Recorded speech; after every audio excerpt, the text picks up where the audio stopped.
I'm Ian Mark from 70s Rock Photos, the author of Adventures of a 70s Rock Photographer. In this video, I will take you back to March 1977 when I photographed Thin Lizzy opening for Queen. Both Queen and Thin Lizzy did two concerts in the same venue over 2 days in Calgary on March 17th and 18th. But before we go any further, please like this video and subscribe to my channel. At the very end, you will see links to two other videos. One about shooting Queen, who headlined this concert, and the other about photographing Rush in 1975.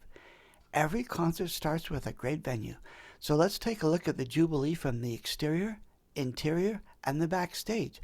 I'm also going to take you to the hotel where my boss Keith Sharp and I met Thin Lizzy the day after the first concert.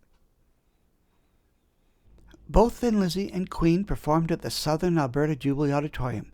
The Jube, as it is called in Calgary, goes back to 1955 and seats just over 2,500 people. As you can see from these shots, it is not Madison Square Gardens, but a much smaller venue more akin to opera-like presentations. Both Les Miserables and The Phantom have done multiple runs here. I personally have photographed Styx, Queen, Jethro Tull, Lou Rawls, April Wine, Paul Williams, The Hollies, Three Dog Night, Nana Muscari, and Alice Cooper at the Jube. So while Thin Lizzy was not at the top of the rock world in 1977, they still would have been accustomed to playing to bigger crowds than they would be at the Jubilee. The upside of that for the photographer is that you can get better and closer shots because the house is smaller. So let's take a look at the photographs of the concert and then go to their hotel the day of the second concert. The Thin Lizzy lineup for this concert included Phil Lynott on bass, Brian Downey on drums, Gary Moore and Scott Gorman on guitar. In many bands, the bass player is often relegated to the back of the stage beside the drummer, taking on a supportive role. But in the case of Thin Lizzy, Phil was the front man and the creative genius for the group, writing most of their songs. Some might say he was Thin Lizzy. Now, as I said before, Thin Lizzy did two concerts over 2 days in Calgary. There was a music reviewer from the Calgary Herald who was at the first concert who wrote a scathing review of Thin Lizzy and their performance. So on the day of the second performance, my boss Keith Sharp arrived at the Jubilee to interview Queen. Now it just so happened that while Keith Sharp was the publisher of Music Express magazine, he was also a sports writer for the Calgary Herald.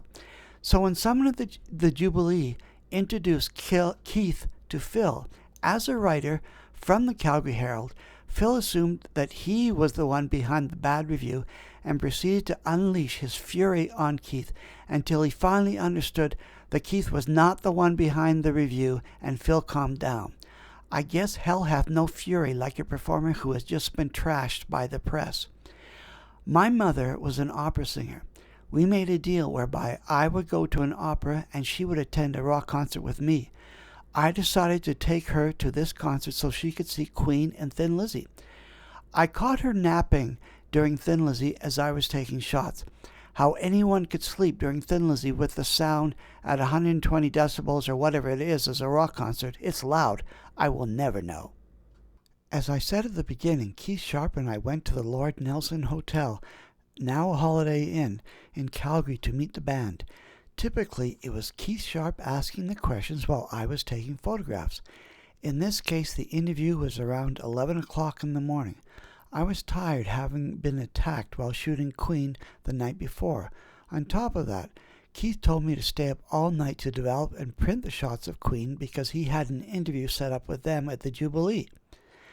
Keep in mind that this is the 70s when film ruled the day, not digital. As a result, I was exhausted and in no mood for nonsense. When we entered their hotel room, the whole band was waiting. The interview began and I took out my camera to take pictures. It was then that Phil spoke out and said, "No pictures, please," as they were not presentable. I was mad and he could see it. This is the only time that anyone refused to allow me to take pictures during an interview. I thought to myself, you could take all day to get ready, but you will not look any different from what you look right now. After the interview, we all gathered inside the elevator to go down to the lobby. There was this girl who joined us in the elevator who was there from the record or production company to keep the boys happy while they were in the city, or shall I say back in town. I always remember one of the band members speaking to her saying something like, "When you come back tonight, there is only one of you, so you need to bring back 3 more girls. Make of that whatever you want." I hope you enjoyed these vintage photographs from 1977.